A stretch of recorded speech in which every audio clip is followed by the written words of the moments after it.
আমরা বেশ কয়েকদিন ধরে শুনছি যে এখানে শিয়ালদা থেকে বনগাঁ পর্যন্ত এসি লোকাল চালানো হবে এবং আরও দুঃখজনক ঘটনা হচ্ছে সেই এসি যে লোকাল সব স্টেশনে থামবে না।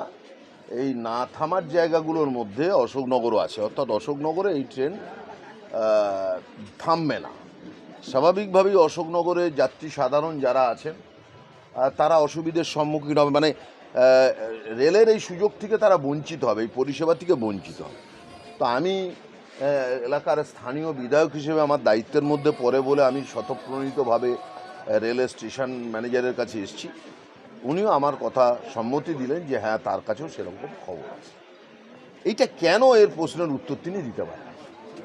আমার যতটুকু জানা আছে যে বারাসাত থেকে বনগাঁ পর্যন্ত প্রত্যেক দিন রেলের যত ট্রেন চলে ওঠানামার ক্ষেত্রে কিন্তু অশোকনগর অগ্রগণ্য।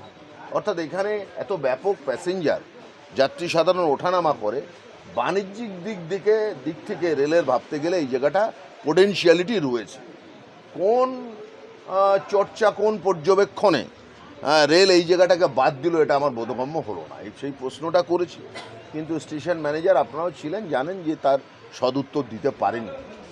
তো আমরা এই ব্যাপারে ডিস্ট্রিক্ট ম্যাজিস্ট্রেট, জেলা শাসক এবং ডিআরএম শিয়ালদা ডিভিশন, তার সাথে আমরা কথা বলবো।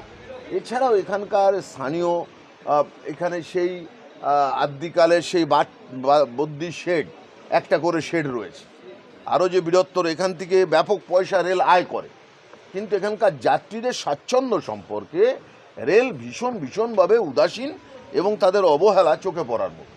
2 নম্বর প্ল্যাটফর্মের ওপরে যাদের যে ইউরেনাল ল্যাট্রিন আছে সেই সমস্তগুলো অপরিষ্কার এবং সেগুলো ভেঙে পড়েছে। যত্রতত্র এলাকার মানুষের বাড়িতে এই মানুষের মল মূত্র বিষটা চলে যাচ্ছে। অর্থাৎ শুধু পয়সা আয় করব, আমি নাগরিকদের স্বাচ্ছন্দ্য বা যাত্রী সাধারণের স্বাচ্ছন্দ্য, তাদের স্বাস্থ্যের বিষয়টা দেখব না, এটা হতে পারে না। আপনি দেখুন, স্টেশনে পর্যাপ্ত ফ্যান নেই, পর্যাপ্ত শেড নেই, পর্যাপ্ত আলো নেই, অথচ এখানে থেকে কিন্তু ব্যাপক টাকা রেল আয় করে। তো আমরা সেটা বললাম যে আজকে শুধু টোকেনলি জানিয়ে গেলাম, এরপরে এমন কোনো আন্দোলনে যেন আমাকে বা তৃণমূল কংগ্রেসকে নামতে না হয়, যাতে রেলের পরিষেবা ব্যাহত হয়। এর জন্যে যদি হয় তাহলে তার জন্যে কিন্তু দায়ী থাকবে রেল অ্যাডমিনিস্ট্রেশন, রেলওয়েজ অ্যাডমিনিস্ট্রেশন তার জন্য দায়ী থাকবে। নিশ্চয়ই করব, নিশ্চয়ই আন্দোলন করবো, 100% আন্দোলন করব। এবং এই বিষয়ে আমি আগামীকাল আমাদের বাংলার মাননীয় মুখ্যমন্ত্রী তথা আমাদের সর্বভারতীয় তৃণমূল কংগ্রেসের সভানেত্রী মুখ্যমন্ত্রী মমতা বন্দ্যোপাধ্যায়ের দৃষ্টিতে আমি আগামীকাল